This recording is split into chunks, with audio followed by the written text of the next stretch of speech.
Todo mundo.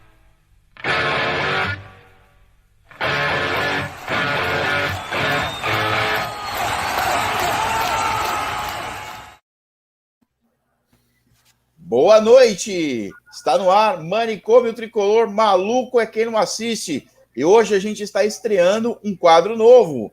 É Lendas da Arquibancada. Torcedores são paulinos que acompanharam o time e tem várias histórias para contar em caravanas, ou seja, no Morumbi, ou em muitos lugares onde representou o São Paulo Futebol Clube. E o estreante da noite é o Fantasma, que está aqui conosco. Boa noite, Fantasma. Boa noite, é um prazer participar com vocês. Grandes amigos de muitas jornadas juntos. E conosco também está aqui Giuseppe Barrica e o nosso convidado Collector. Então, quem estiver acompanhando a gente, se inscreva no canal, ative o sininho, que isso fortalece o canal. E outra coisa, se inscreva aqui no canal no YouTube para concorrer à caneca Manicômio Tricolor. Maluco é quem não assiste. E para concorrer nos próximos dias, está chegando a hora da gente anunciar a mecânica da promoção para ganhar essa caneca Manicômio Tricolor. E eu começo com o Giuseppe para fazer a primeira pergunta para o nosso convidado. Boa noite, Aldo, Barrica, o Collector, que agora não desapareceu. Só um minutinho só. Muta o microfone, Collector, por favor. E boa noite especial ao nosso convidado, meu amigo Luiz, vulgo Fantasma. Obrigado aí por ter aceito o convite na estreia do nosso novo quadro, Lendas da Arquibancada, e ninguém melhor do que você para começar. Então, já vou emendar a primeira pergunta, Luiz. O Fantasma, né? Como é mundialmente conhecido. Mundialmente conhecido, sem sombra de dúvida. Vamos lá, Luiz. Como que o São Paulo entrou na sua vida? Quando que você começou a saber que o São Paulo existe e o São Paulo começou a saber que teria um grande torcedor nos seus quadros? Boa noite. Uma pergunta fácil essa. Eu venho de uma família de origem, todos são paulinos, do lado do meu pai, com exceção de um tio que casou com uma tia, irmã do meu pai, todos são São Paulinos, então isso facilita.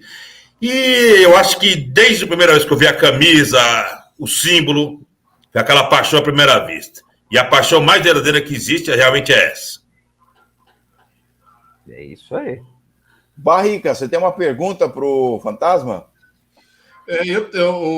Fantasma, você, como uma boa lenda da arquibancada, deve ter começado a assistir aos jogos cedo. Você lembra qual foi o seu primeiro jogo? Primeiro jogo, eu acho que foi no ano de 73, o São Paulo e América de Rio Preto. Mas eu não tenho certeza absoluta. Eu sei que o São Paulo ganhou de 4-2, mas eu acho que esse foi o primeiro jogo que eu fui. E o Collector, você também tem alguma pergunta para o nosso convidado de hoje, o Fantasma? Não é bem uma pergunta. O Fantasma, eu já conheço o Fantasma, acho que desde 2001, 2002, eu não lembro mais ou menos. O Fantasma é um cara que eu tenho muito respeito por ele, assim como tinha por Perninha também. Não podia deixar de falar do Perninha. Na época foi dois caras que me receberam muito bem no Escadão. E eu só tenho uma pergunta que eu tenho para ele, aquela primeira pergunta, né, cara? Estamos sem público no estádio hoje. Você acha que o Pablo e Volpi estariam jogando hoje no São Paulo com torcida? Sou bem sincero para você. A pressão existiria, mas também tem um lado bom e um lado ruim. O Volpi, eu considero um goleiro nota 7. E eu não vejo, no momento, disponível ninguém muito melhor no mercado para a gente trazer. Já com relação ao Pablo, foi uma implicância muito grande com ele. Bem ou mal, ele está resolvendo. E não temos outro. Agora, com a chegada do Caleri, e talvez uma mudança de esquema facilite. Mas é difícil. O São Paulo tem... A torcida do São Paulo, realmente, é uma torcida muito exigente e de um tempo para cá muito chata. Pega muito nos pés de alguns jogadores, isso acaba atrapalhando. Isso como na vida. Se você não incentiva, se você só reclama, você só vaia, você só pressiona, se o cara já não está numa boa fase, a tendência é ele se afundar.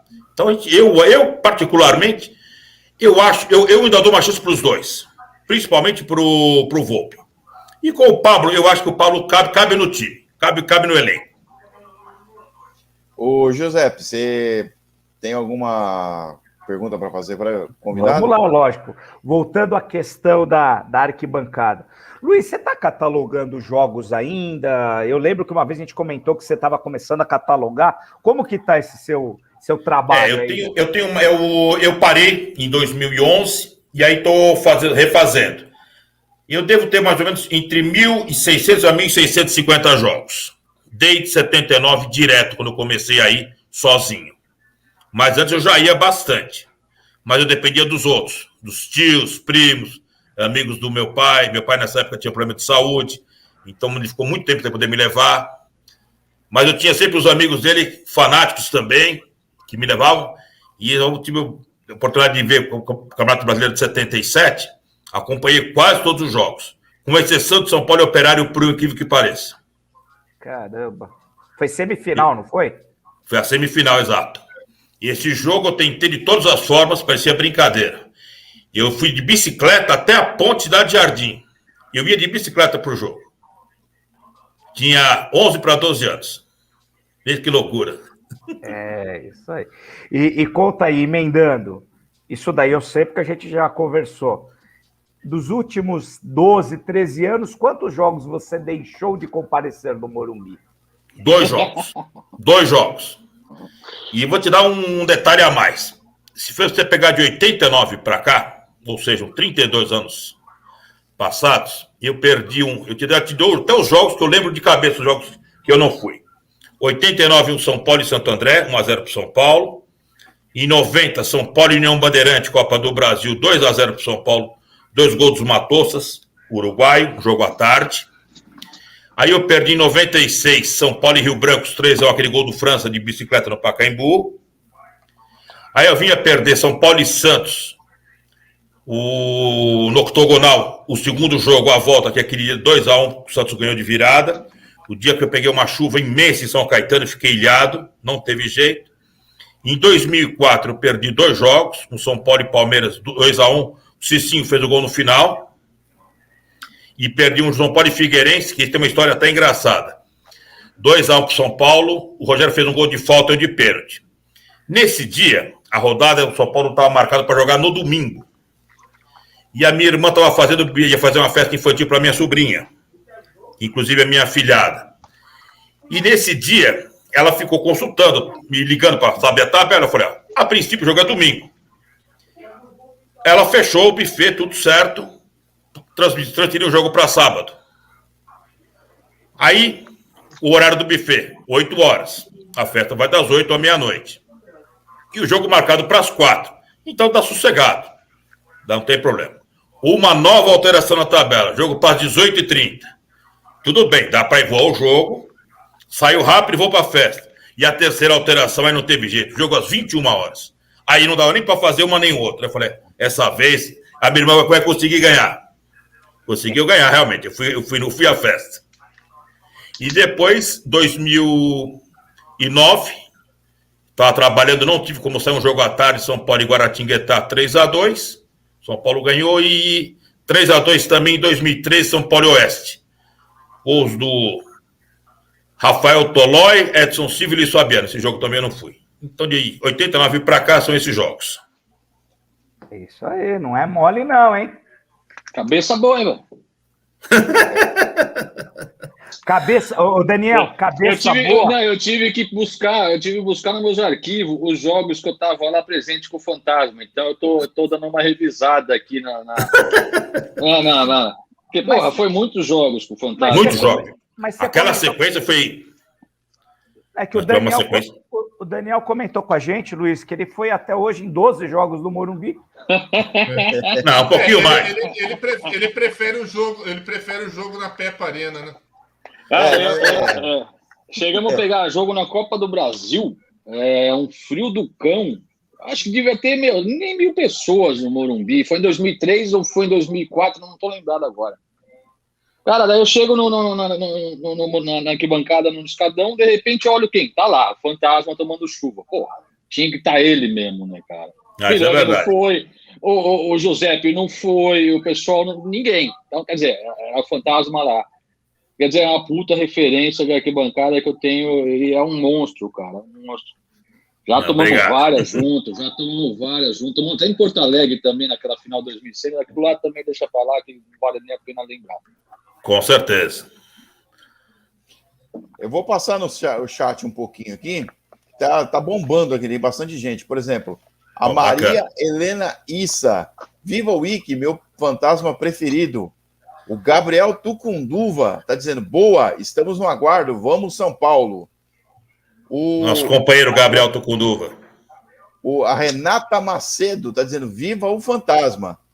Muito obrigado. O Vinícius Carbone, vulgo estagiário, está dizendo, boa noite.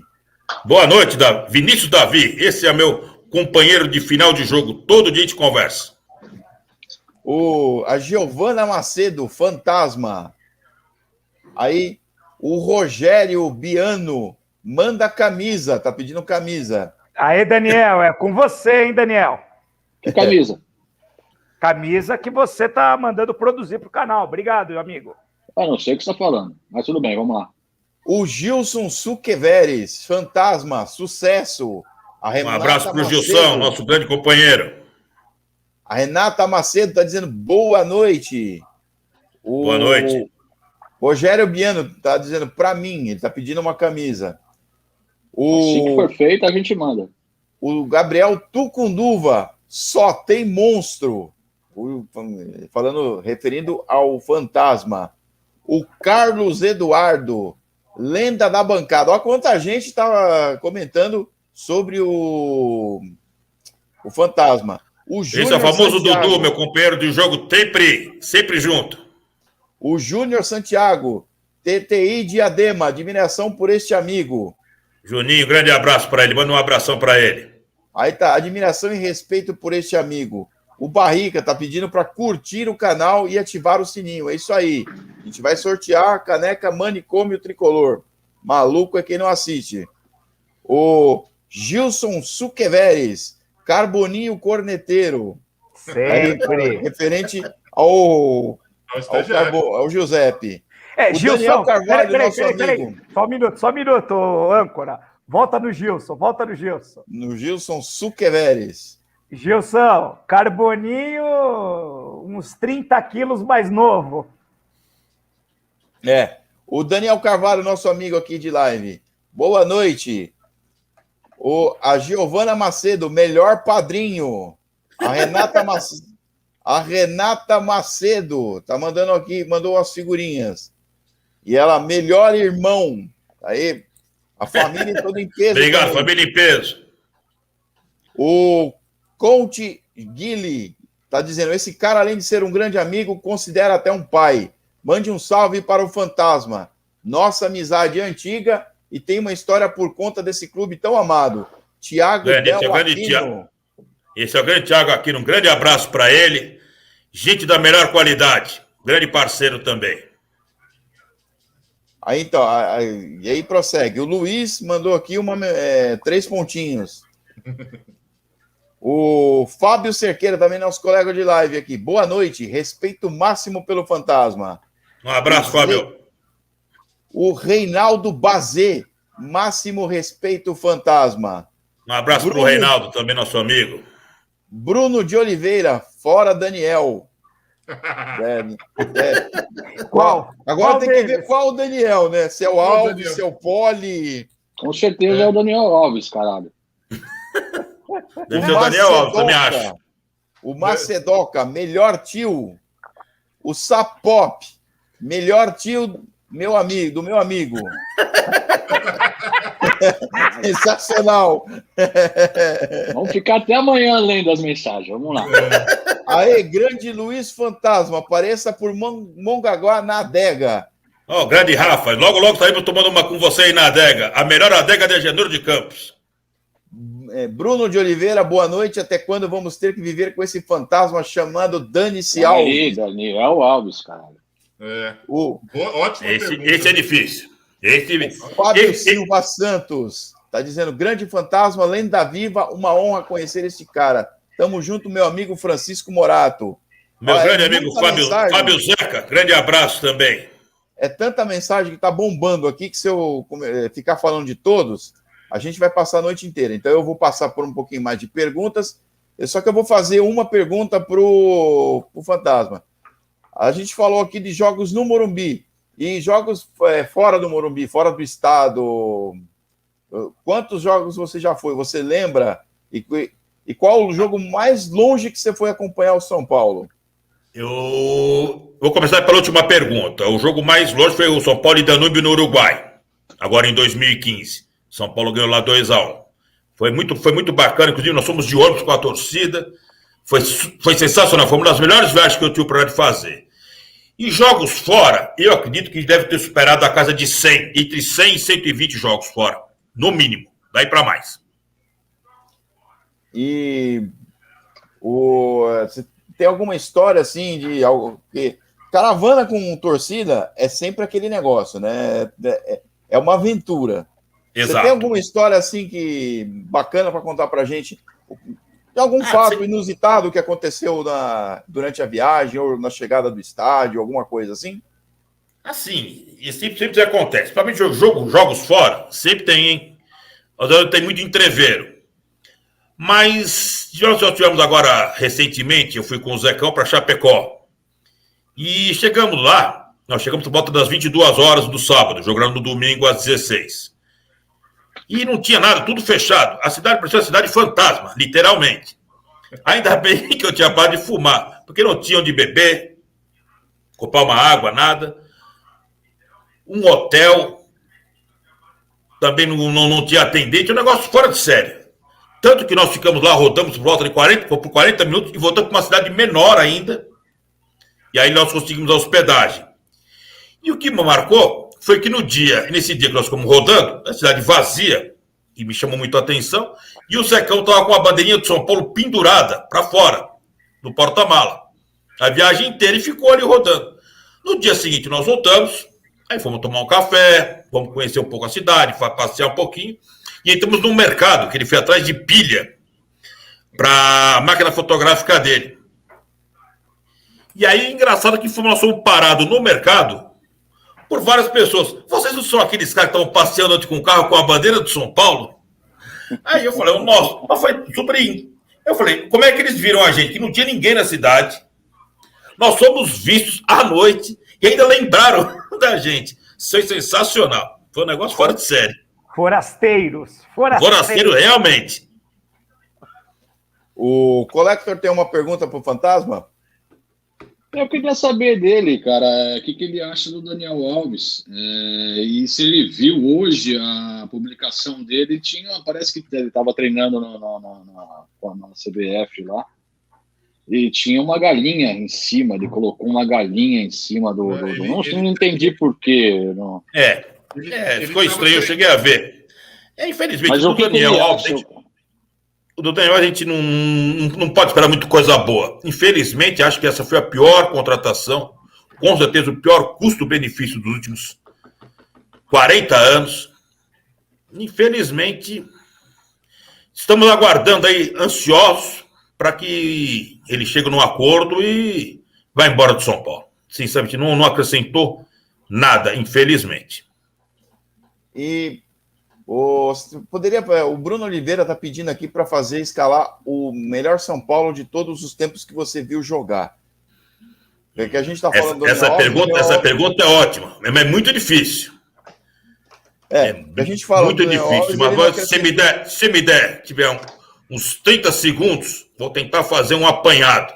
Não, beleza. Aqui o convidado tem preferência, meu. Aqui... Então vamos lá. Zete. Cafu, Miranda, Dario Pereira,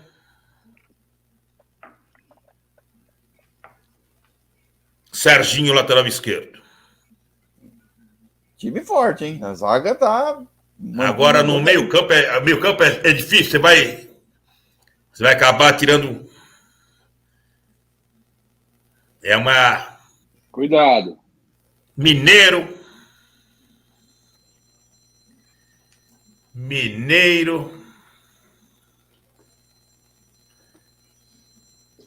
Palhinha, Raí, Miller, Careca ou Serginho. Não. Negativo. Um dos dois. Na bucha. Não é. Careca. Você pensa que é Careca. fácil aqui? Aqui ninguém é livre, Careca não. e... Agora, o outro...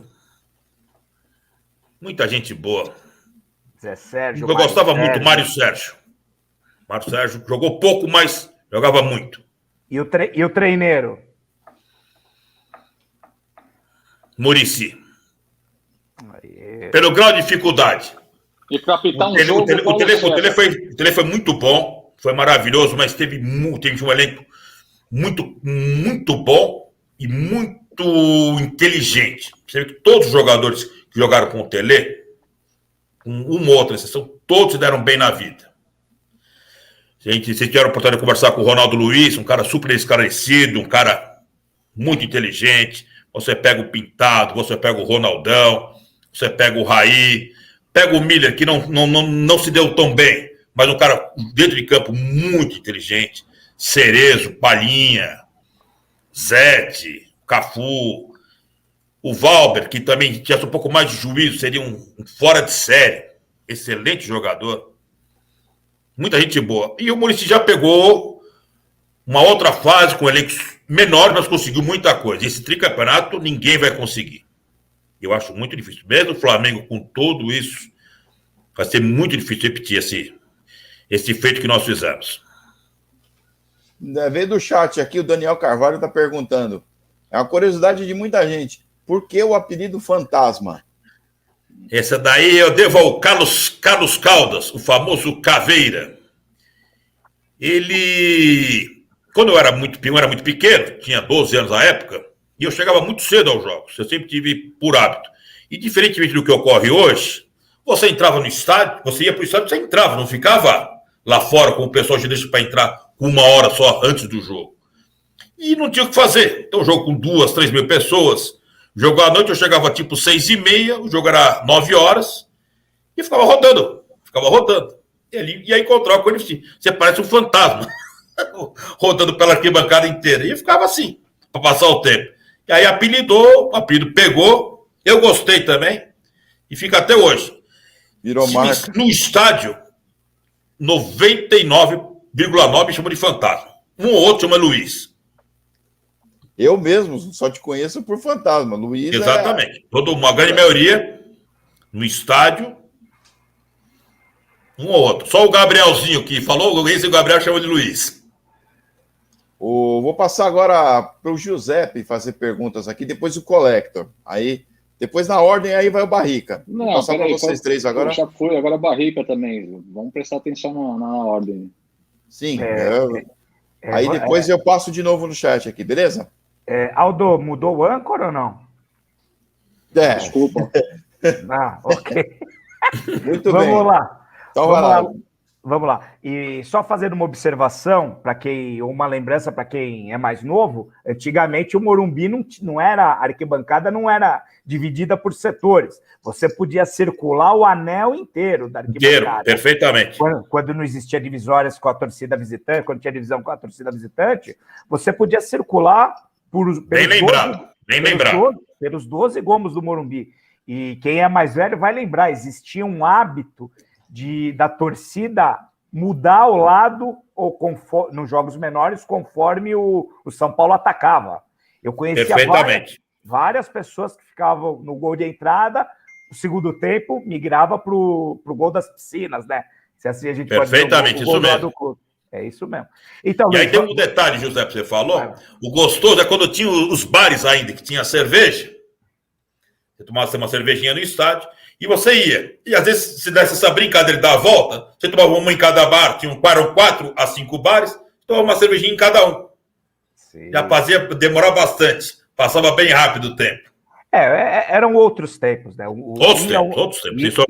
Ir ao Morumbi era um passeio, era um evento. Hoje não. Com certeza. Hoje é tudo muito tenso, tudo é proibido, você não pode entrar. Você leva uma bandeirinha pequena, o policial olha a bandeira, vira a bandeira, se tem cabo ele fica olhando, é de torcida, não é de torcida. Não, mudou tudo, realmente mudou tudo. Infelizmente para pior. Hoje parece que você está indo num culto religioso, cara. Eu chamo de terra proibida, hoje tudo é proibido. Hoje tudo é proibido aqui nesse país que a gente vive. Mas vamos lá, vamos seguir. Luiz, você já falou dos jogos, do time. Agora, 3 jogos inesquecíveis do São Paulo, o ranking, o top 3. 3 jogos? Inesquecíveis. Aquele que você falou... O primeiro inesquecível foi aquele São Paulo e Botafogo em 81, na semifinal do Campeonato Brasileiro, 3-2. Pela circunstância do jogo. 3-2 para São Paulo de virada foi maravilhoso. São Paulo e Guarani, a final, em 86, já em 87. Também pela circunstância, aquele gol do final do Careca. Sensacional. E São Paulo e News Old Boys. Também pela circunstância. Queria 1-0, aquela loucura, os pênaltis, tudo. Aquela invasão depois é uma coisa que jamais vista. Não sai da mente. Não sai da mente. Esse jogo foi histórico, realmente. Sem sombra de dúvida. Vai lá, Barrica. Cara, eu queria saber do Fantasma se ele acha, ele como torcedor, a gente já perguntou isso para jogador, mas se ele acha que a torcida influencia muito na arquibancada o jogo. Por exemplo, agora que nós estamos sem torcida, se ele acha que a diferença é muito grande mesmo. É gritante. Assim, sem torcida, fica completamente diferente. O jogador já fica... Ele é um clima diferente. Tanto que você vê a conversa entre eles, você escuta o treinador hoje, e eles não estão habituados a isso. O menos público que tenha, por menor que ele seja, sempre tem um incentivo. Então fica muito neutro. Fica um futebol estranho. A torcida precisa voltar, embora eu ache que com o problema da pandemia aí, nós vamos ter muita dificuldade para voltar, como está na Europa. Porque aqui os protocolos não são respeitados, você vai ter uma série de problemas. Eu acho que daqui vai longe ainda. Mas faz muita falta. E os times realmente sentem. Jogar sem torcida é terrível. E pior para a gente que tem que assistir pela televisão. Aí é pior ainda. Aquele som de efeito de torcida lá, aquele me irrita muito. O som falso é duro. Eu também não gosto, Aldo, concordo com você. Ele é irritante. É uma das coisas desnecessárias. Podia ficar sem nada, mas ficar com aquele som de torcida lá, repetitivo, não dá. E pior que você vê, os jogos agora, como também você não tem da imprensa, eles transmitindo de estúdio e tal, eles não sabem, aí como o pessoal é fraco, porque a gente está antecipado, a gente já sabe o que aconteceu e eles não sabem. Não dá para entender. As transmissões estão horríveis, isso irrita, acaba irritando, a gente sofre demais agora. Além de ver pela televisão, é a transmissão de péssima qualidade. Fora o áudio que parece que o cara tá dentro do armário também. O cara perfeitamente. Da casa dela, principalmente o Ricardinho, parece que ele tá transmitindo dentro do armário. Exato, ele fala da casa dele, exatamente. Parece que ele se escondeu da mulher no lavabo para poder trabalhar no jogo. Não, parece que ele tá dentro de uma live do manicômio, com o pessoal com o microfone, tipo, mas é uma Globo. Será que o cara não manda um microfone bom pro cara? Será que, pelo amor de Deus, faz o Casagrande ficar isso dentro de um túmulo, não dentro do armário. O Casagrande tinha que ficar dentro de um túmulo, transmitindo dentro de um túmulo, ver se ele morria, aquela desgraça, mas tudo bem. Deveria ficar assim. Feliz aniversário para as galinhas hoje, pau no cu deles, pau nisso. Nossa. O Vinícius Carboni aqui, ó. Fantasma, qual foi o jogo mais emocionante que você já viu? Tirando esses três foram demais, como eu já disse. Agora, o mais recente que ele deve ter visto também foi São Paulo e Botafogo lá no Newton Santos, os 4-3 de virada. Esse foi um dos últimos, dos mais recentes, foi o mais emocionante, por toda a circunstância que envolveu. Você estava ganhando o jogo, você sofreu a virada, 2-1, você teve a chance do empate, você perdeu o pênalti, tomou o terceiro gol na sequência, e em 10 minutos você conseguiu virar o jogo, 4-3. Aquele foi merecido, a torcida de São Paulo aquele dia foi incansável. A caravana também monstruosa, mais de 70 ônibus pro Engenhão. Aquele dia foi sensacional. E uma festa no final do jogo, que também até eu me joguei fiquei tão louco que eu me joguei, e eu saí deslizando para aquela parte fixa lá do Engenhão. Foi deslizando. Foi uma loucura. O Ed Carlos, lá de Ananindeua, Pará, tá perguntando qual o melhor jogador que você viu jogar no São Paulo, de todos os tempos. Tá? Mandar um abraço para ele. Essa pergunta é difícil. Você acaba cometendo injustiça, citar um nome só, mas nós tivemos. Alarga um pouco mais, Luiz. Coloca os 5 melhores. Alarga um pouco mais. 5 melhores? 5 mais decisivos, talvez. O Miller, para mim, foi um jogador brilhante. O Raí. Miller, Raí. Rogério Ceni também tá nessa daí.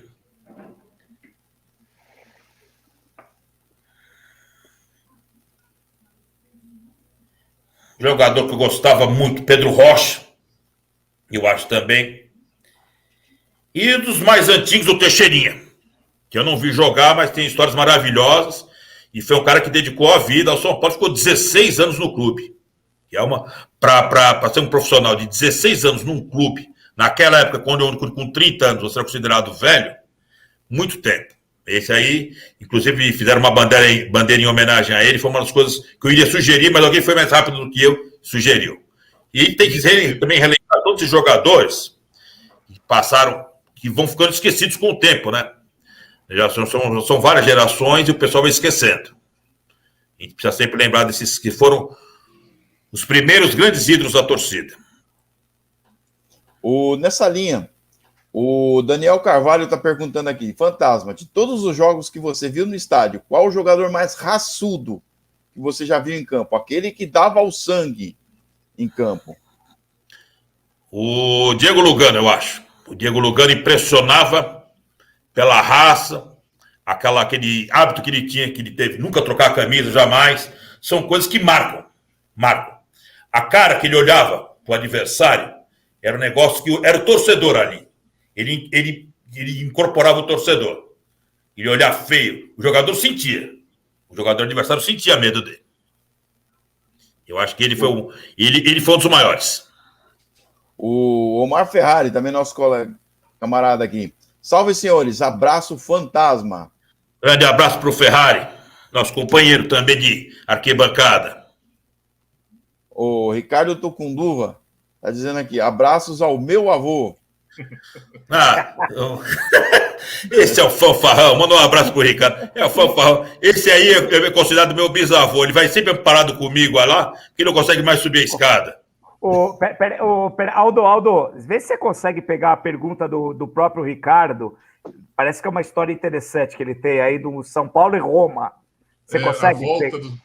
Você consegue colocar na tela? Peraí, eu estou procurando aqui. É uma das últimas. Uma das últimas? É, isso, essa daí. Ah, tá. Luiz, conte aquele episódio na volta do jogo contra a Roma, em que fomos abordados pela PM na 9 de julho. Só que o Ricardo se confundiu uma coisa, não foi com São Paulo e Roma. São Paulo e Roma tem duas passagens engraçadas, mas teve o São Paulo e o dia que nós fomos abordados pela polícia foi o São Paulo e Santos. Tava ele e o Sérgio Augusto, vulgo Sérgio Gordo. Nós saímos do Morumbi, descemos ali na Getúlio Vargas e fomos em direção à Paulista. Quando nós subimos, e estávamos chegando na Paulista, ali do lado do MASP, veio uma viatura da Rota na contramão e abordou a gente. Aí, tudo tranquilo, não acharam nada e tal, mas foi um susto, né? E que eles estavam procurando o pessoal que tinha assaltado o toca-fita ali pela região. E o São Paulo e Roma que ele citou, tem uma história bem engraçada. Nesse dia nós fomos embora E nós pegamos o ônibus para ir embora da CMTC e o motorista conseguiu fazer uma proeza. Em vez de ele ir embora pelo Morumbi, desceu pelo Morumbi, chegou à Ponte Cidade Jardim, era só ir embora, reto. Na Ponte Cidade Jardim ele contornou e desceu, pegou a marginal. Ele foi para o Alto de Pinheiros, ficou rodando por lá, pegou toda a Serra Corá, ele fez uma loucura. Quase que nos deixou em casa. Ele foi andando que ia deixando todo mundo em casa. Era o motorista mais louco que eu conheci na minha vida. Então, isso foi o Ricardo Tucunduva que mandou mensagem pra gente aqui. Aí, o de goleiro, ele pergunta aqui, ó. O Alencar ao Sidão, qual foi o pior na sua opinião? Sidão. Esse ganha qualquer concurso. O Sidão nem é goleiro, né? O Sidão, aliás, não é nem assim achar o Sidão. Esse é uma barbaridade. Mas o Alencar era fraco também. O Collector tem alguma pergunta pro Fantasma? Deixa eu perguntar ao Fantasma o seguinte, eu que estou um pouco mais tempo longe do estádio, mas você, Giuseppe, o pessoal, o que você está sentindo esse jogo em casa, ouvindo narração do Galvão Bueno, do Casagrande, do seu ídolo, o Flávio de Oliveira, né? Você é muito fã do Flávio de Oliveira, do Paulo César de Oliveira, o irmão dele, você é muito fã, você viu as narrações dele. O que você está achando de assistir o jogo em casa e do VAR também? O que você acha do VAR também? Que a gente Como eu tinha dito já anteriormente, assistir pela televisão é terrível. Sim. O Paulo César de Oliveira, eu acho que não tem nada a comentar sobre ele, que é uma figura triste. Ele vê coisas que só ele vê. É um negócio fora de série. E a continuação da pergunta, eu me perdi aqui. Do VAR. O VAR, infelizmente, da forma que está sendo utilizado aqui no Brasil, o VAR tem mais prejudicado do que ajudado. A gente que tem o exemplo do São Paulo de Juventude. Impedimento não é lance para o VAR. Que o lance ele vê lá em cima e acabou. E é sim ou não. O árbitro não tem que ir lá verificar na televisão. Ele vai no lance do pênalti. Aqui, infelizmente, 4, 5, 6 minutos às vezes para dar uma origem. Nós tivemos São Paulo Atlético Mineiro ano passado. Aquele gol do Luciano, quando o jogo já estava 0-0. Foi um lance difícil. Mas era a mesma linha. Estava quase 99% tinha essa percepção aqui de casa. Fizeram uma linha e conseguiram errar no tracejamento da linha. Quer dizer, um absurdo. Aí depois o Gaciba foi lá e realmente reconheceu o erro, mas perdemos o jogo, perdemos os pontos, e poderia ter feito falta no final do campeonato. Então é difícil. Infelizmente o VAR aqui no Brasil, da forma que está sendo utilizado, não está legal, não. Aldo, só um segundinho antes, eu queria aproveitar, pessoal, nós estamos com a audiência maravilhosa, bombando de audiência, de comentário. Pessoal, nosso canal é novo, dá uma força aí pra gente, todo mundo se inscreve no YouTube, ativa a notificação, curte, compartilha aí, que nós chegamos aqui no YouTube para fazer algo diferente do que já existe. Terno e gravata, comentário dos mais coerentes não é aqui. Então, galera, dá uma força aí, curte, compartilha e se inscreve no canal. Vamos lá. Vamos atingir 1.000 inscritos hoje. Se Deus quiser. E pode fazer a pergunta, Giuseppe. Agora agora vou dar a palavra para você de novo, para você fazer mais uma pergunta. Tá bom. E depois o Barrica. Primeiro aí mandar um abraço pro Bruninho, que o Aldo acabou de tirar o comentário dele na tela. Foi um time perfeito. Bruninho, nosso grande amigo, um abração para ele. Bruninho, meu ex-segurança. Exatamente. É isso aí, o Bruninho é fera. Luiz, vamos lá, agora nem tudo são histórias bonitas. Luiz, qual que é a derrota mais dolorida ou título perdido mais dolorido? Nessa tua estrada. O que mais doeu foi aquele de 81, pela circunstância contra o Grêmio. Porque uma semana antes a gente conseguiu aquela vitória épica contra o Botafogo. Então aquilo deu uma moral. Em Porto Alegre nós saímos ganhando o jogo do Grêmio e acabamos tomando a virada. E bastava ganhar do Grêmio. Não era um negócio impossível. Mas o São Paulo jogou muito mal. e o título estava ganho. Eu fui com a percepção do título ganho. Tanto que eu fiz uma coisa que jamais eu faria. Eu comprei uma faixa. Antes do jogo eu deixei no meu bolso. Não mostrei nada, mas só comprei para garantir. Isso jamais eu faria. E depois a derrota contra o Vélez também, pelas circunstâncias. Esse jogo, inclusive, você e sua irmã estavam do meu lado. Nós somos os últimos a sair do estádio. Foi uma loucura aquele dia. E depois, o pior de tudo, foi o dia seguinte, que teve São Paulo e Vitória da Bahia. O jogo contra o Vélez com mais de 100 mil pessoas, 105 mil pessoas, se eu não me engano. E o jogo contra o Vitória da Bahia, 900 pessoas no dia seguinte. Eu fui lá. Aquela ressaca monstra todo mundo. E me abriram só as numeradas inferiores, as antigas numeradas inferiores. São Paulo empatou com o Bahia 2-2, um gol até do Caio Ribeiro. É mole, mas São Paulo e Vélez, São Paulo e Grêmio foram os mais doloridos. E agora o Ricardo Ducunduva está perguntando aqui também. Na sua opinião, qual é o melhor e qual é o pior presidente que o São Paulo já teve em toda a sua história? Boa pergunta. É difícil, Eu acho, sinceramente, foi muito calamitosa essa segunda passagem do Carlos Miguel. Embora o Leco também tenha errado tudo, mas acho que a do Carlos Miguel, a segunda passagem dele, foi deplorável em todos os sentidos. Isso atrasou o São Paulo no mínimo 10 anos. Nós ficamos sem patrocinador. Nós perdemos uma infinidade de jogadores, negociações muito mal feitas, a falta do patrocínio, aqueles escândalos, que era a venda do Rodrigo Caio, que não deu certo. Aquilo realmente foi deplorável. E aí ele foi muito bem em 85, foi muito mal nessa segunda passagem. E o melhor, o Pimenta foi bem, o Juvenal foi bem, o Marcelo foi bem. É difícil você eleger, porque é uma somatória. É uma somatória. É muito difícil, porque é uma coisa... Como jogador, como você analisar. Hoje você pega a gestão agora do Júlio, está tentando implementar as coisas.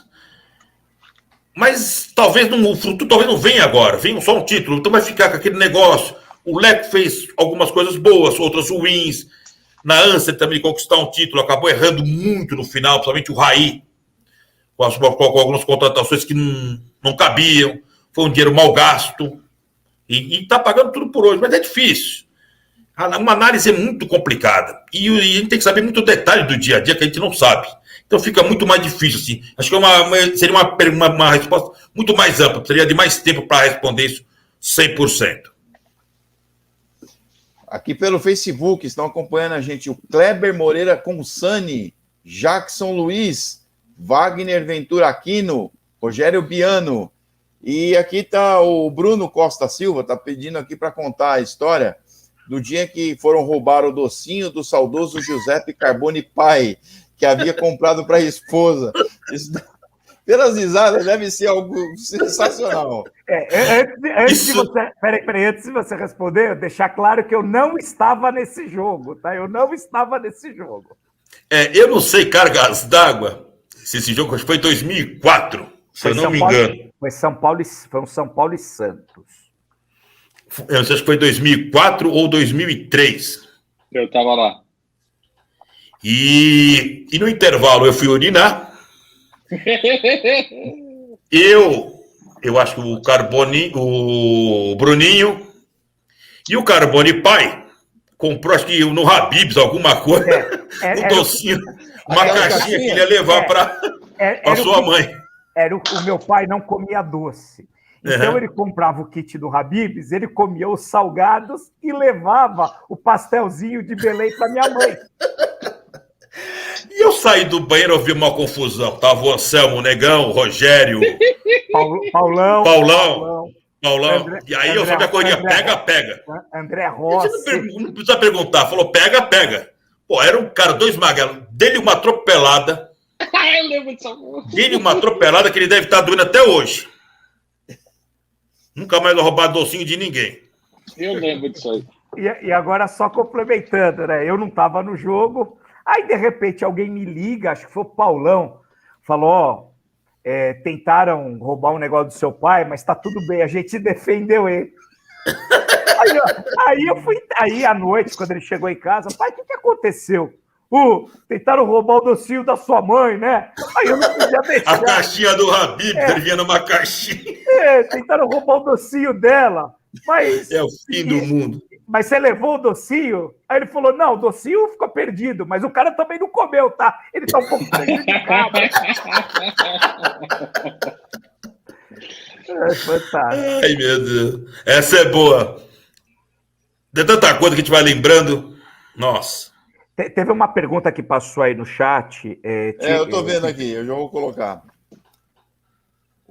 Aqui é o Paulão, primo do Zecão, Jesus do Morumbi. Estava com ele no Morumbi contra a Roma. Quase joguei dois malas da arquibancada depois que o Paulo Roberto perdeu o pênalti. Aí, eu lembro dessa história? Eu lembro, exatamente. Foi a estreia do Paulo Roberto, se eu não me engano. Paulo Roberto do Grêmio, que era lateral do Grêmio, estreou aquele dia. E ele perdeu o pênalti. E esse dia também tem uma passagem engraçada.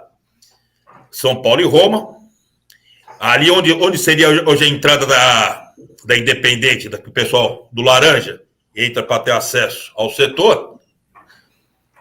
Ali quase atrás do gol, né? Entre a Independente e a Dragões, onde eles são localizados hoje. Um cara com uma bandeira linda, mas fechada. Uma bandeira linda. Aí a hora que a Roma entrou em campo, ele assistiu. Era uma bandeira do Palmeiras. O tecido era lindo. Verde, quadradinho, verde, branco, cetim lindo. Enorme. Imagina o que aconteceu com a bandeira. Virou história. Virou história. Aquele, com certeza, nunca mais vai no São Paulo, um jogo de São Paulo com a bandeira do Palmeiras, ainda para torcer para Roma. E no meio da torcida ainda, né? Fim do mundo. O Ed Carlos está dizendo aqui, ó. Essa série de lendas da arquibancada tem que continuar. Eu concordo. Tá sensacional. Tá ótimo mesmo. Aí, agora, eu vou passar aqui a bola para o Collector e para o Barrica. Beleza? Eu não lembro que jogo que foi. Acho que foi um jogo de Libertadores. São Paulo e Grêmio. A gente foi num bar na Vila Madalena. Acho que era aniversário da Andréa Calil. Aniversário da Andréa. E esse carcamano, esse desgraçado, eu não sei porquê, tinha um torcedor do Grêmio no dia. E eu acho que lembro, e saiu um gol do Grêmio. Eu vi, o Milani, lembra do Milani? Eu vou te ajudar aí, Collector. Vamos lá. Aquele dia era São Paulo, era da Andréa, 16 de junho, e era São Paulo e Tigres. Isso. São Paulo e Tigres do México. Nós tínhamos ganho um jogo de 3-0 aqui, não sei se foi 4-0 ou 3-0, que nós ganhamos aqui. 4-0, né? Exatamente. 3 gols do Rogério, se eu não me engano. Exatamente. E lá, São Paulo podia perder por 3-0. E nós ficamos, o samba foi montado para a gente ficar todo mundo juntos, lá em cima, sossegado. E não tinha mais ninguém no bar.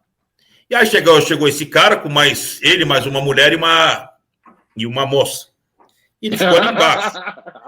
E aí, aí tudo bem. O Grêmio fez eu nem sabia que ele era gremista. Fiquei sabendo depois. Sim.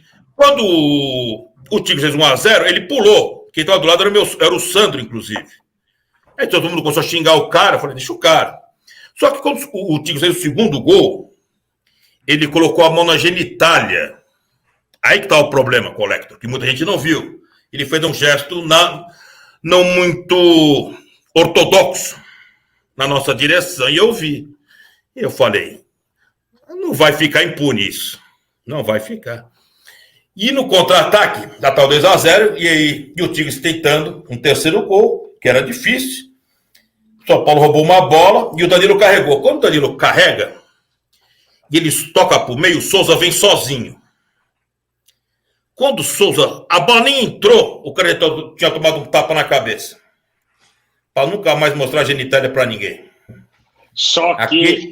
Ainda era gremista. Aí depois ele pediu desculpa. Não, mas só que veio um segurança, cara. A gente estava no andar de cima. E o segurança, a gente estava o quê? Uns 4 degraus para baixo. O segurança, pelo menos, nos 4 degraus para baixo, ele era 10 vezes maior que eu. E eu falei, e o Milani... Eu bati na cintura dele, exatamente. O Collector, segura o fantasma. Na hora que eu fui segurar o fantasma, veio o segurança.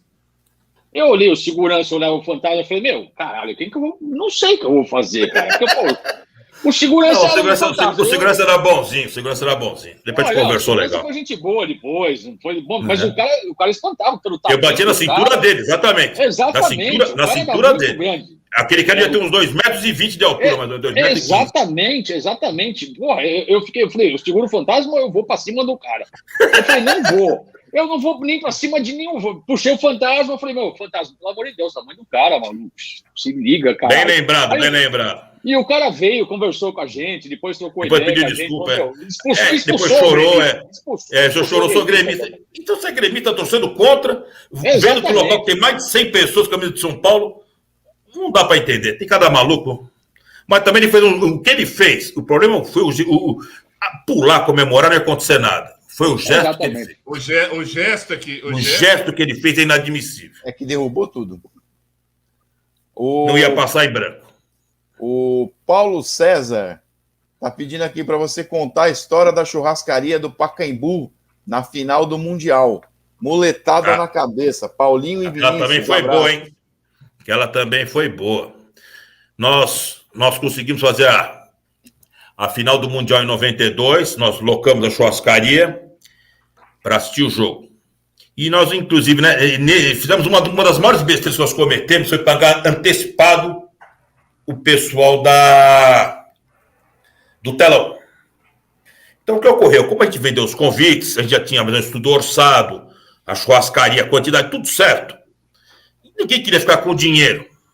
Então, quanto é? Aí fomos ver o telão, fizemos o teste, o cara foi lá, fez o teste do Pacaembu. É tanto, vamos supor, R$5.000. Está aqui, já está pago. Fez o teste, foi tudo perfeito. No dia, eles acabaram atrasando um pouquinho. E o telão deu uma série de problemas. Eu não sei o que aconteceu. Foi uma série de problemas. Depois de tudo isso resolvido, quase 1 hora para resolver, o jogo estava passando tanto na Globo como na Bandeirantes. Se eu não me engano, no primeiro tempo nós tínhamos na Bandeirantes, que foi quando ele pegou melhor. O japonês do telão explicou só, por gentileza, não, aqui vai ficar reservado, não passa ninguém. Tá ok? Tá ok. Cercamos com cadeira, cercamos com tudo, não vai passar ninguém. E aí, um erro nosso, o cara da churrascaria, o dono da churrascaria, nosso irmão, muito amigo, a gente devia ter mandado parar de servir a bebida durante o jogo. E não. E a gente deixou correr solto. Isso foi um dos nossos maiores erros. Então o pessoal realmente exagerou. A gente começou muito cedo, porque a gente começou 9 horas, começou a festa. Então, das 9, o jogo foi à meia-noite, você imagina que o pessoal comeu e bebeu. Aí entra a tensão do jogo, entra tudo.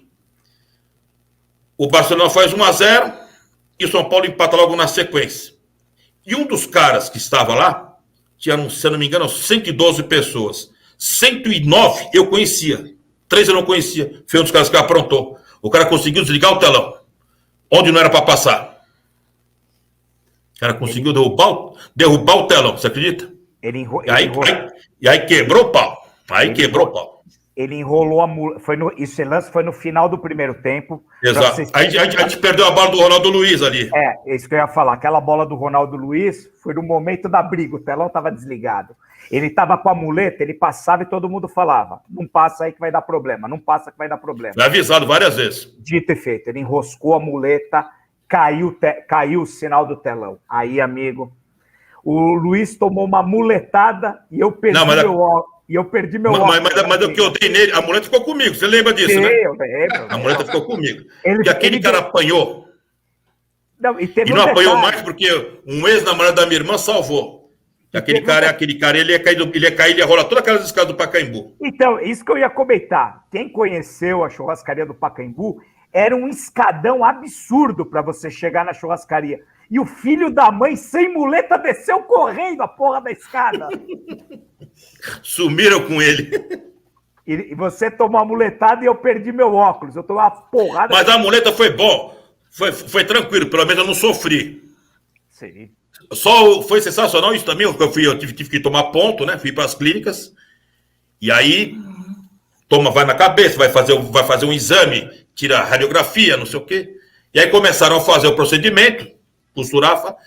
E aí, quando você está na emergência, uma pessoa do meu lado morreu. Não sei o que aconteceu. E aí foi toda aquela atenção para ele e eu fiquei lá.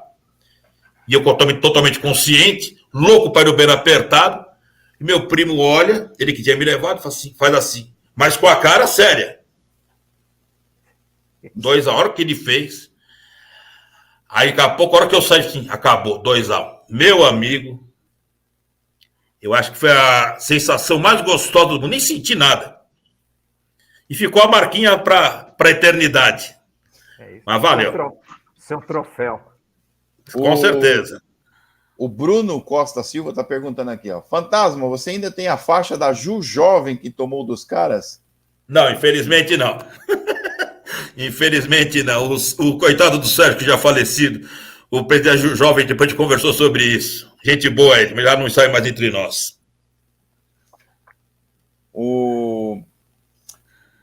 Aqui o nosso amigo Fábio Cerqueira está dizendo, tem que ter uma live Fantasma 2, certeza de muitas outras histórias para contar. Realmente, está rendendo bem, tem bastante história. Com certeza. Se história agora, se vocês quiserem, a gente combina, fazemos mais uma, sim, sem sombra de dúvida. Aí agora, Barrica, você pode fazer uma pergunta para o convidado. Tem uma pergunta interessante aqui do chat do nosso amigo também do grupo, Fábio Machado, que hoje mora em Santa Catarina. Está perguntando para o Fantasma quem do escadão ele mandaria para casa, quem que é o mais corneta. Tem uma turminha boa. Não, mas não mandaria ninguém para casa, não. Todos são São Paulo, mas tem uns que exageram um pouco. Acaba reclamando demais. Mas não mandaria ninguém para casa, não. O Giuseppe, por exemplo, vamos lá. Não, Giuseppe é tranquilo. Não é tranquilo nada. Tranquilo, não, já melhorou bastante. Quando a gente precisa dar uma puxão de orelha nele, ele sabe disso. E eu tenho toda a minha para dar uma puxão de orelha nele. Afinal de contas, eu vi ele era um garotinho. Eu era muito amigo do pai dele. Eu andava com o pai dele e depois eu vi o José que tinha 8, 9 anos, quando eu conheci. Grande perninha. Grande perninha. Ontem, por sinal, aproveitando o que vocês falaram, ontem ele teria feito 79 anos. Feliz aniversário para ele. Feliz aniversário, ele está melhor que a gente aqui, com certeza. Com certeza. Tenho certeza disso. É isso aí. Gente da melhor qualidade. Total. O filho é mais ou menos. Não, o filho não. Mas não dá para ser perfeito, né? É em escala. Mas o Giuseppe é boa gente. Bom menino, tá no caminho certo. Obrigado. O Collector tem uma pergunta para o convidado?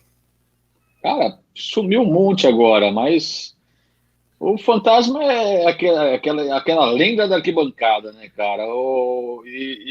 Vamos lá, fugiu um monte de coisa. Eu vou passar até pro Barrica para tentar fazer uma pergunta que para mim fugiu. Eu queria saber, fora o Morumbi, que é a nossa casa, né? Eu queria saber que estádio você gostou mais de visitar, seja por ter sido bem recebido, seja por ser um estádio bacana.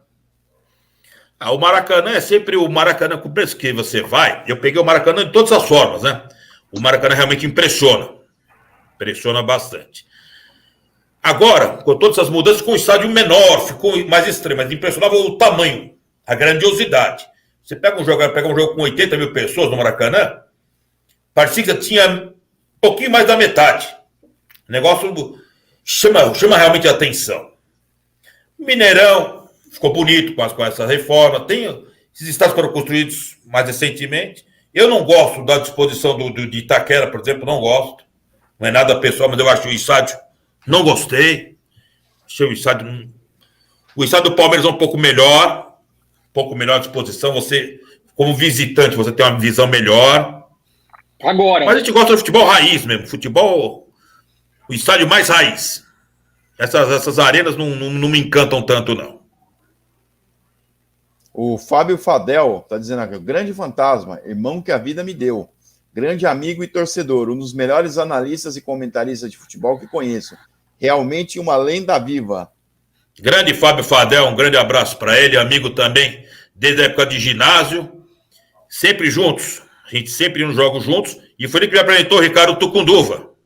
O famoso Mané. Foi ele que me apresentou. Eu queria só falar uma coisa, eu estou impressionado com a memória do Fantasma, cara. O Fantasma tem uma memória assim que é uma coisa assim absurda, cara. A memória fantasma. Ele puxou umas coisas assim que meu, eu sou bem mais novo que ele, vamos dizer. Bem mais novo que ele, mas... Não parece. Não parece. A lataria tá judiada, a lataria tá judiada. Não, também, o Giuseppe também, mas, porra, ele tem uma memória do cão, cara. É impressionante, Fantasma. Eu tô impressionado com você, cara. Modéstia, a parte da memória realmente é boa. Collector, eu vou contar uma coisa que a gente não... Aconteceu há algum tempo. Estávamos num dia no telefone, batendo um papo, as nossas ligações aí são de hora, né? Mais de hora. Exato. O Luiz, o Fantasma, né, no caso, ele lembrou todas as finais da Libertadores, todos os finalistas, todos os jogos, o campeão e o vice. Caralho, de 60 a 2020. Exatamente. E isso piora. E o detalhe, quando a gente estava conversando e tomando cerveja, né? Já era tarde, que já era madrugada. E já estou tomando umas 10 latinhas, pelo menos. E foi a memória vai ajudando. Eu tive um pouco mais de dificuldade no final. Mas as de 60, 70, tudo. Tinha os 3 rapidinho. Para tudo. Tinha os 3 para tudo também, hein? Para tudo também. Para tudo ajuda a ativar a memória. Para tudo é um dos que ajuda a ativar a memória. Inclusive de ser patrocinador do nosso próximo evento. Nossa próxima live. Fica uma sugestão. Ótimo. E falando em memória, eu vou mandar um aqui. Eu vou desafiar a sua memória. Quem te levou a primeira vez no estádio? Primeira vez foi meu pai. E o esposo dela, meu primo Emilzinho, me levou várias vezes também. Tenho gravado na lembrança os jogos que ele me levou. Isso foi em quando? 73, se eu não me engano. Foi qual jogo? Foi o... São Paulo e América, que eu tenho quase certeza que foi esse jogo. Eu não tenho 100%, mas eu acho que foi São Paulo ganhou de 4-2 do América de Rio Preto. Não, depois você lembrou o negócio do samba e coisa, com certeza foi exatamente isso aí. Não, mas esse jogo eu tenho um pouco de dúvida se foi o primeiro, mas eu tenho quase certeza que foi esse. Eu estava na cativa, inclusive. O FB Vila Franca 1. Fantasma, agora para nós vermos que situação não é tão feia. Quais os piores jogadores que você viu jogar no São Paulo? Um abraço para o Fabinho. Olha, nos últimos tempos agora, a gente viu algumas coisas muito ruins. Eu fico Sidão, pior goleiro. Buffarini, embora saiba até jogar, mas fraco, um lateral que ia de lado na bola. Vamos lembrar do Ronaldo Testa, passou pelo São Paulo também nos anos 90, 95, 96, também fraco. O Sorley, quarto zagueiro, inclusive outro dia foi preso, coitado, fazendo contrabando, fraquíssimo. Também é de lado na bola. Zagueiro que vai de lado, tem 1,5 m e vai de lado na bola, pelo amor de Deus. Atacantes, nós tivemos alguns também fracos. Temos aquele venezuelano, o Rondon. Rondon. Também era muito fraco. Olha, tem mais alguns aí que preciso lembrar. Agora precisa de ativar, viu? Mas depois, deixa uma próxima, eu complemento. Eu faço o time dos piores. Faço a seleção dos piores. O que é ruim a gente tende a esquecer, né? Para lembrar do que é bom. Sim. Sim, mas o Sorley está na seleção. Sorley é certeza. O Vandercy também. O zagueiro São Paulo pegou do Cruzeiro emprestado. O valor era tão baixo do empréstimo que eu tinha disponível na carteira o valor. Eu falei, como é que pode? Nacional. Era brincadeira. Vandercy. E o pior técnico? Não se perca pelo nome, hein? E o pior técnico? Eu acho Fernando Diniz. Para mim, no conceito de futebol, para mim, tudo que ele propõe, para mim, não me agrada. Eu nunca também fui muito fã do Carpegiani, que teve 2 passagens pelo São Paulo. Mas o Diniz, sinceramente, para mim não agregou nada. Nada. Eu acho que ele tem... A filosofia que ele tenta implantar não cabe para um time de futebol sério. para quem disputa alguma coisa, disputa título. Né? Para quem disputa uma coisa intermediária, você pode até tentar. Quando ele fez no Audax, conseguiu, mas de maneira geral não me agrada. Eu acho que o pior. E o Crespo? O que você está achando do Crespo? O Crespo eu estou gostando. Eu gostei, eu achei. A princípio me surpreendeu o nome dele, não era o nome que eu tinha em mente. Gostei muito da primeira entrevista dele, quando ele chegou. Eu achei ele bem, com muito conhecimento. Você mutou. Você mutou. Tá mutado. Foi? Voltou? Voltou. Então, eu achei muito, gostei muito da primeira entrevista dele, achei ele bem consciente sobre as coisas do São Paulo. Fez um bom trabalho, está fazendo um bom trabalho, só que nós temos que ver as coisas com outro prisma. Ele não teve tempo para trabalhar ainda. Desde que ele assumiu, ele não teve tempo. Então agora, com o final do ano, com a pré-temporada, que os jogadores também não tiveram, você vai ter um descanso, preparar, e acho que ele tem muita coisa boa. Ele tem as variações táticas, ele tem essas variações que são interessantes, do 3-5-2, o 4-4-2, o 4-3-3, eventualmente. Tem muita coisa. Vai tendo mais jogadores à disposição, vai trazendo mais jogadores conhecidos e também está conhecendo o Brasil, o país agora, e o próprio São Paulo. Então ele tem que dar um tempo. E eu acho que a linha dele me agrada. O estilo dele me agrada. O Carreira pergunta aqui no chat. Fala, Manicômio, ótima live. Fantasma, qual o pior árbitro que você viu atuar no Morumbi? Agora... Eu vou sair desse lado aqui, ó. Vou sair um pouco aqui. O pior... eu acho que toda vez aquele Rodrigo Martins Sintra, não sei se é Rodrigo Martins Sintra ou Rodrigo Sintra Martins. Rodrigo Martins. Meu Deus, era mitidinho, todo jogo com ele era polêmica. Todo jogo com ele fazia alguma coisa. Sumiu. E era metido a galã.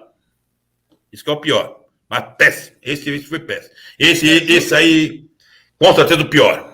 Juiz aparecido sempre é ruim, né? Juiz que gosta de aparecer. Exatamente. Metido a galã. Gosta de chamar mais atenção para ele do que para o futebol. Perfeito.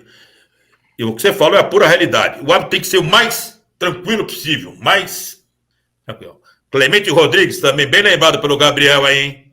Ele falou dos laterais esquerdos também. Clemente Rodrigues fez 3 jogos pelo São Paulo, né? Foi expulso em 2. Foi isso? Carvalho, me ajuda aí. Isso. Foi. Ele foi expulso em 2 jogos, né? Jogou 3 jogos pelo São Paulo e foi expulso em 2. Ele foi expulso na estreia. Ele foi expulso na estreia, voltou, logo jogou, acho que jogou um jogo. No segundo jogo que ele foi jogar, foi expulso novamente. Também tem um cara, eu não sei se vão lembrar também, o Ayala, lembra? Que nós trouxemos o Paraguai, o Paraguai. Lembro dele. O Ayala também chegou, era muito bom, jogava com o Gamarra. Ele também veio, ficou acho que 3 jogos, foi embora. A mulher não se adaptou ao Brasil, brincadeira. Esse também foi um engodo, mas ele sabia jogar bola, mas no São Paulo não jogou absolutamente nada. Só pontuando, Rodrigo Martins Sintra. Rodrigo Martins Sintra, né? Exatamente. RMC, esse aí, de triste memória. E o LF9 está perguntando aqui, o que você acha do Ceni como técnico? Como jogador e como ídolo, sem palavras, né? Agora, como técnico. Como técnico, eu acho que tem muito para aprender ainda. Como técnico, eu acho que ele está num patamar bem abaixo do Renato Gaúcho, do Tite. Eu acho que ele está começando a carreira. No São Paulo foi muito mal. No Fortaleza tem as suas vantagens e desvantagens. Pegou um time com uma estrutura razoável, ele melhorou. Lá você disputou o campeonato regional contra só tem um adversário e ganhou uma Copa do Nordeste. E subiu com mérito a Série B, mas em um ano, que a gente vai relembrar, não tinha nenhum grande disputando. Que fica bem mais fácil.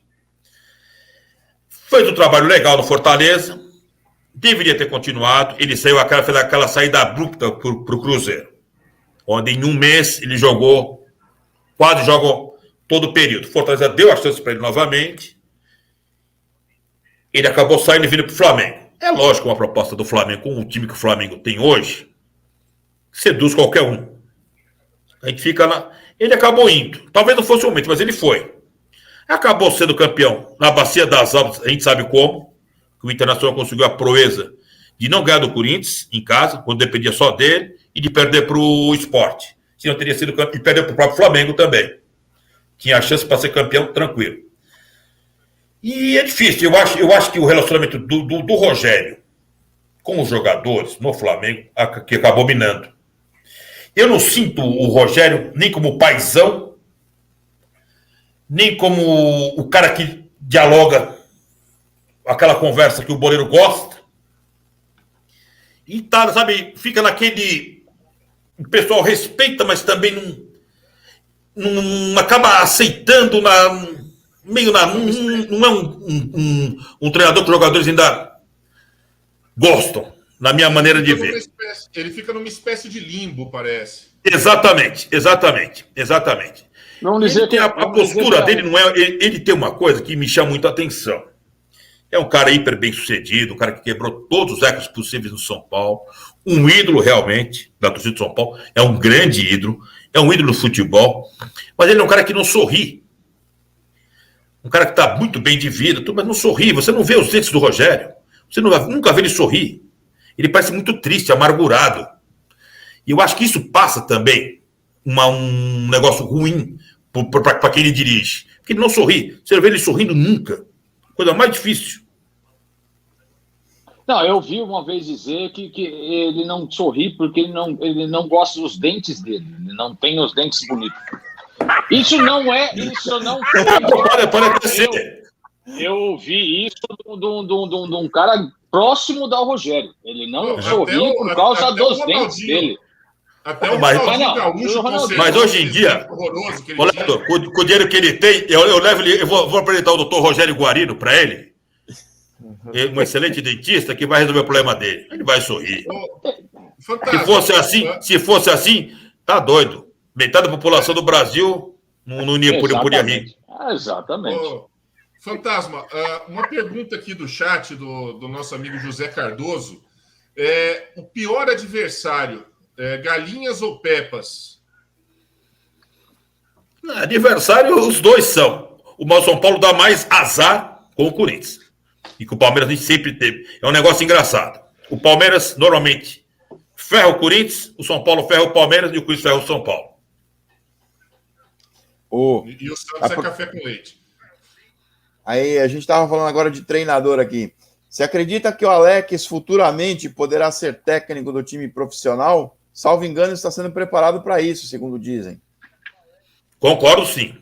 O Alex, quando trabalhou agora na ESPN recentemente, ele me passou uma coisa muito positiva. É um cara que tem uma visão de jogo interessante. É um cara muito acima da média. É um cara simples, está começando o que o Rogério deveria ter feito, começar a carreira lá embaixo, aprender, amadurecer, vai ganhando experiência, vai ganhando know-how, vai, para quando assumir, ter mais o lastro. Eu acho que a ideia do São Paulo é essa mesmo. É que ele trabalhe uns 2, 3 anos, que o Crespo cumpra o contrato e, eventualmente, ele seja preparado para assumir. Porque a gente tem que preparar técnico também. Nós paramos no tempo com relação a técnico. A gente queima muito. Você vê um cara que eu gosto, todo mundo tira muito sarro dele, o Guto Ferreira. Gordão, aquele jeito dele, mas é um cara que entende de futebol. Estava indo bem no Ceará, só que o Ceará não tinha perdido 2 jogos, perdeu o terceiro, empatou demais, demitiram. É complicado isso também. Mas é um cara que eu gosto, é um cara que eu acho que tem muito potencial. O Belmonte, só complementando, Luiz, o Belmonte ontem deu uma entrevista no canal do Arnaldo e do Tirone e ele deixou claro que a intenção é essa mesmo. O Alex está sendo preparado para ser o substituto do Crespo. Não agora, já no próximo ano, mas daqui a 2 anos, caso o Crespo não mantenha, a ideia é o Alex ser promovido. Algo me diz que a gente vai ficar com o Crespo durante um bom tempo. Eu acho que a gente vai ficar um bom tempo com o Crespo. E depois vem o Alex na sequência. A gente tem que já ir preparando alguém. O Alex é muito inteligente. O Alex é muito inteligente. E está me passando uma pessoa muito humilde. Que aceita, ouve, conversa, tem uma perspicácia. Eu acho que isso vai ter um grande futuro, o Alex, como treinador. Ele o São Paulo está indo muito bem no Sub-20 também. Que ele está dirigindo. Eu acho o Alex muito profissional e tem um caráter do caralho também. Foi muito bom jogador. Foi muito bom jogador, tirando Muito aquela bom merda jogador. que ele fez, aquele chapéu que ele deu em cima de dois em nós, mas isso aí a gente não tem que esquecer, isso aí também é um negócio... E por incrível que pareça, ele foi para a Copa do Mundo, né? Foi em 2002, não, ele não... foi. Eu acho que ele não foi para a Copa do Acho Mundo, que ele não foi nenhum, né? É. Acabou indo o Ricardinho aquela vez, no final. Eu acho que ele não foi, porque ele tinha muito potencial. Era um cara para ter disputado pelo menos uma Copa do Mundo. Sim, pelo jogador, bom pelo jogador caráter mesmo. que ele tinha. Pelo caráter que ele tinha também. Exato. Que ele tem, quer dizer. Aqui do chat, o Daniel Carvalho está perguntando o que você acha dos jogadores que subiram, os da base. Eu acho que essa safra é muito boa. Essa safra aí tá rendendo. Eu gosto do Gabriel Sara, gosto do Rodrigo Nestor, gosto do Igor Gomes. O Wellington tá subindo bem. O Wellington eu achei que ia ser um jogador meio mala, mas não tá sendo, não. Tá sendo um cara bom. Eu acho que na zaga, só o Diego Costa, que eu acho que começou bem, mas eu acho que não tem futuro, não. Eu não vislumbro ele como um grande zagueiro, não.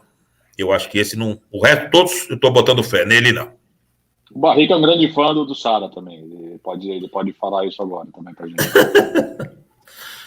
E o Alex, só complementando, o Alex realmente não disputou a Copa do Mundo. Não, né? Não. É um desperdício. Ficou totalmente. Tinha muito potencial. Tinha muito potencial.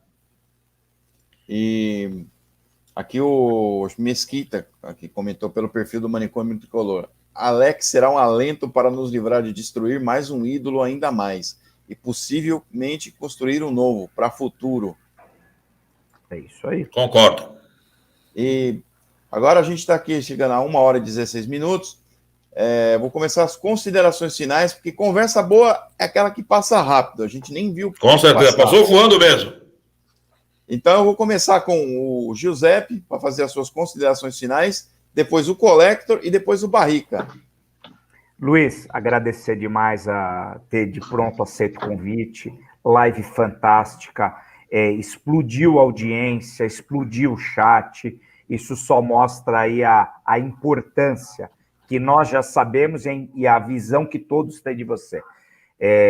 Você é um amigo, né? Então, falar dos amigos é muito fácil. Então, eu queria te agradecer demais aí a ter aceito o nosso convite, você engrandeceu aí esse nosso projeto que nós estamos começando e sempre tentando fazer algo diferente. Então, aproveitamos esse hiato de jogos aí de 2 semanas, foi a hora de emplacar o Lendas da Arquibancada e a tua presença aqui como estreante foi certeira. Muito obrigado, meu amigo. Forte abraço. Que é isso? Eu que agradeço, também foi muito bacana, foi gratificante estar com vocês. Um programa muito gostoso, leve, suave, bom de fazer. E a hora que tiver uma repeteca, a gente volta com tudo. Gostei mesmo de fazer. Estamos à disposição. Valeu, amigo. Agora o Collector. Então, como eu disse no começo, o Fantasma é uma referência nas arquibancadas para a gente, pelo menos para mim foi uma referência. Eu chegava no Morumbi e já encontrava o Fantasma, ou tanto fora, tanto dentro. Verdade. É um cara que acho que foi uma das maiores audiências do Manicômio hoje, foi com o Fantasma aqui, e espero que ele venha de volta mesmo ou venha para agregar também o grupo também, que é um cara muito bacana e tem uma memória do caramba, cara. Estou impressionado. Muito obrigado e pode contar. A hora que vocês precisarem, só me avisar que a gente participa com o maior prazer. O Barrica. Eu também só tenho a agradecer, grande figura, excelentes histórias e muito boa conversa. Então, é agradecer mesmo. Foi bacana demais. Obrigado. Eu que agradeço também, Barrica. Estamos à disposição. Grande abraço aí. E agora o Mesquita, que entrou agora na live aí, estava no chat. Boa noite a todos. Assim, eu estava aqui de operador, mas só para primeiro agradecer ao Luiz. Muito obrigado, cara, pela presença mesmo. Foi um prazer ouvir tudo isso que você falou, muito bom. Lembrou de muitos momentos importantes da história de São Paulo. Foi muito satisfatório. Obrigado mesmo. E mandar um abraço aqui para Maria Helena, que estava em dócil, dizendo que a gente sabia os comentários dos amigos. Não, Maria Helena, nós lemos você. Você está aqui e você está ouvindo aqui. Maria Helena, obrigado por você estar aqui também. Fantasma, brigadão, viu? Eu aparecer aqui agora só para dar esse alô para ela. Uma boa noite para vocês todos. E, Fantasma, estaremos juntos aí novamente, né? Como os paulinos, em breve. Com toda certeza, Mesquita. Eu que agradeço, que eu te falei, foi um prazer participar e estamos sempre à disposição. Só chamar que a gente participa novamente. Grande abraço. E em nome do canal Manicômio Tricolor, eu agradeço, não só aqui o canal do YouTube, como o grupo do WhatsApp, agradeço de coração a sua participação na nossa live, que esse é um quadro novo que a gente criou, Lendas da Arquibancada. Conhecer um pouquinho mais os torcedores que também ajudaram a história, construir a história do São Paulo, porque não é só de jogadores, técnicos e dirigentes que faz. Exato, o São Paulo é feito da gente que é torcedor. Então, o intuito era justamente isso, mostrar torcedores que ajudaram a construir a história do São Paulo, desde lá dos anos 60, 70 até hoje. Então, muito obrigado mesmo pela participação. A gente ficou muito feliz, satisfeito com a live hoje. Rendeu muito. Muito obrigado mesmo. Eu que agradeço, Aldo. Foi muito bacana participar, como eu disse. E tem muita gente boa. Eu tenho alguns nomes para sugerir também. Tem figuras emblemáticas aí. Tem um cara que é muito quieto, muito na dele, mas é um cara que merece participar. O Zecão. O Giuseppe conhece bem. É uma figura que tem muita história, um grande torcedor. Adora viajar de avião. Não, o único problema dele é a paura de avião, não anda. Esse tem uma história maravilhosa.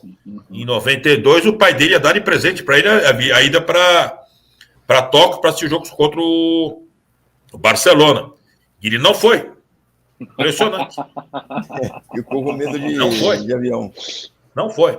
E aí a gente brinca. Ele é o único cara que não vai.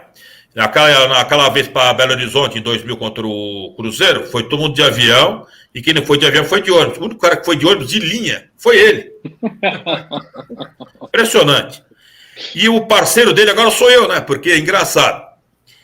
Ele foi para Brasília, nós fomos para São Paulo e Goiás em 2009, e São Paulo e Goiás também em 2008 no Gama, quando nós somos tricampeões. E ele não vai de avião, não tem jeito, vai de carro. E eu virei o fiel escudeiro dele. E é uma coisa impressionante, a gente faz essas viagens, fomos para Chapecó também de carro, Florianópolis, todos os lugares nós vamos. E não ligamos uma vez sequer o rádio. Isso que é o que mais chama atenção. Só conversando. Já fomos 3 vezes para Uberlândia, sempre o mesmo pique. Vem de baixo batendo papo, conversando. E ele não bebe, hein? Fantástico. Mas tem muita história também, uma grande figura. Se ele aceitar, vai entrar na pauta, com certeza. Será um prazer, eu falo para ele.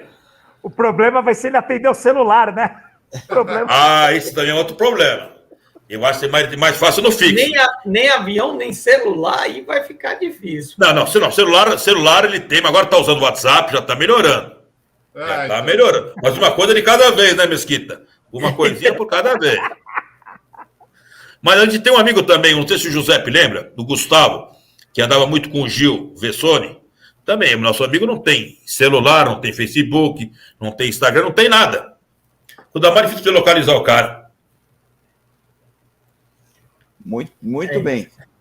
E na sexta-feira a gente vai ter mesa de boteco, Mesquita? Sim, com certeza. Obviamente, toda sexta-feira, mesa de boteco, todos convidados, estaremos lá para discutir aquela live que não tem pauta.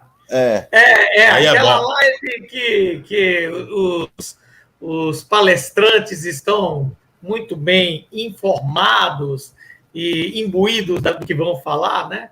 Mas a gente tem muita coisa...